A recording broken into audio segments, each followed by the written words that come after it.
Israel और Hamas के बीच हुए सीज फायर समझौते के तहत कैदियों की अदला बदली के जरिए शांति स्थापित करने की कोशिश की जा रही है। बीते शनिवार को हमास ने 4 महिला कैदियों की रिहाई की, तो बदले में इजराइल ने भी 200 फिलिस्तीनियों को रिहा किया। इजरायली बंधकों के बदले छोड़े गए फिलिस्तीनी कैदियों ने अपनी दर्दनाक कहानी भी बयां की, जो इजराइल की कैद में उनके साथ हुए जुल्म की दास्तां बता रही थी।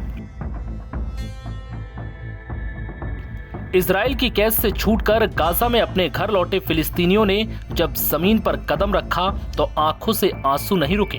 कैदियों ने बताया कि अल्लाह का शुक्र है कि वो सही सलामत घर लौट आए। रिहा हुए एक कैदी रियाद अराफात ने बताया कि जेल में उन्हें बहुत यातनाएं दी गई। हर रोज जेल के अधिकारी उन्हें पीटा करते थे, कई दिनों तक भूखा रखा, उनके साथ जानवरों जैसा सलूक किया करते थे। कैदी ने बताया कि यातनाओं के चलते उनका वजन 15 किलो तक कम हो गया। अब आजाद होने के बाद वो इस जश्न को सपने की तरह देख रहा है। रिहा किए गए 200 कैदियों में से 121 आजीवन कारावास की सजा काट रहे थे।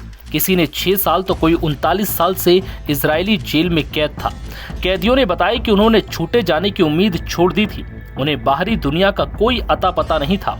वो हर दिन मौत की दुआ मांग रहे थे। गाजा में हमास द्वारा बंधक बनाए गए 4 महिला कैदियों के बदले कुल 200 फिलिस्तीनी कैदियों को रिहा किए जाने के बाद पश्चिमी तट में खुशी का माहौल है। रिहा किए गए 200 लोगों में से आधे से ज्यादा लोग इजरायली जेलों में आजीवन कारावास की सजा काट रहे थे। कुछ को कई हत्याओं का दोषी पाया गया था, जिनमें इजरायली नागरिकों की हत्या भी शामिल थी। सबसे गंभीर अपराधियों में से लगभग 70 को मिस्र के रास्ते कतर और तुर्की समेत पड़ोसी देशों में निर्वासित कर दिया गया। इनमें से कुछ कम संख्या में लोगों को गाजा भेजा जाएगा। बाकी लगभग 120 को पश्चिमी तट और पूर्वी यरूशलेम में अपने घरों को लौटने की अनुमति दी जाएगी। रिहा किए गए कुछ कैदियों को बसों से उतरने के बाद भीड़ ने जोरदार जयघोष और आतिशबाजी के साथ ऊपर उठा लिया। इसके बाद वो अपने प्रियजनों और परिवार के सदस्यों को ढूंढने के लिए भागदौड़ करने लगे। फिर उन्हें एक खेल परिसर में ले जाया गया, जहां जश्न जारी रहा। रिहा हुए कैदी बकर क्वाविश ने बताया कि बस से उतरने के बाद उन्होंने कहा कि भगवान का शुक्र है, ये एक शानदार एहसास है। मैं इस एहसास को शब्दों में बयां नहीं कर सकता। मैं 6 साल और 2 महीने से जेल में हूँ। शनिवार को रिहा किया गया। सबसे कम उम्र का फिलिस्तीनी कैदी 16 साल का था।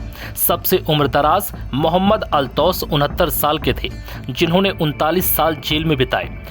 उन्हें 1985 में इजरायली सेना से लड़ते हुए गिरफ्तार किया गया था।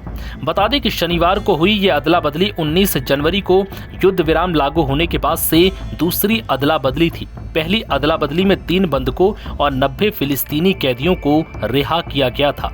नव भारत टाइम्स की रिपोर्ट।